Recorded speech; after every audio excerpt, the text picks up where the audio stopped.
امریکا کې د افغانستان پخواني سرتیري موږ له دغه کړکېچن حالات راوباسئ. سلام درنو لیدونکو، ستړي مه شئ.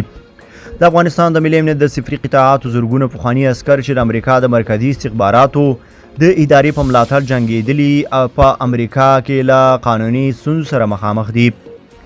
NBC خبري شبکې راپور ورکړی دی چې د صفري واحدونو له 10,000 تر 12,000 پورې غړو کاري جوازونه به په راتلونکو ورځو یا اونیو کې پای ته ورسیږي.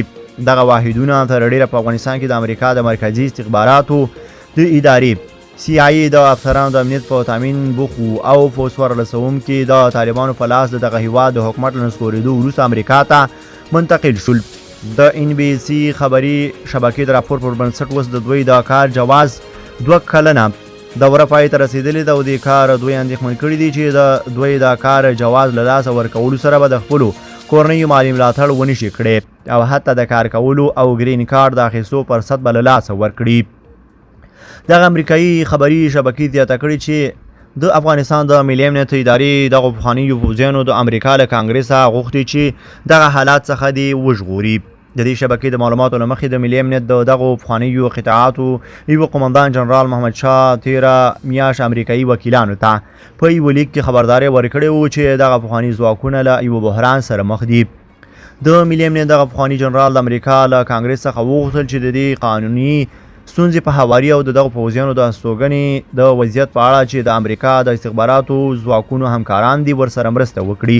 هغه زیاته کړله په دې وروستیو کې زموږ په ټولنه کې د ځان وژنې پیښې رامنځته شوي چې دا زموږ په منځ کې د بې کوره کېدو د قوي احساس له امله رامنځته کیږي ځکه چې د امریکا حکومت د کډوالۍ مرستې لپاره زموږ غوښتنې رد کړي دي.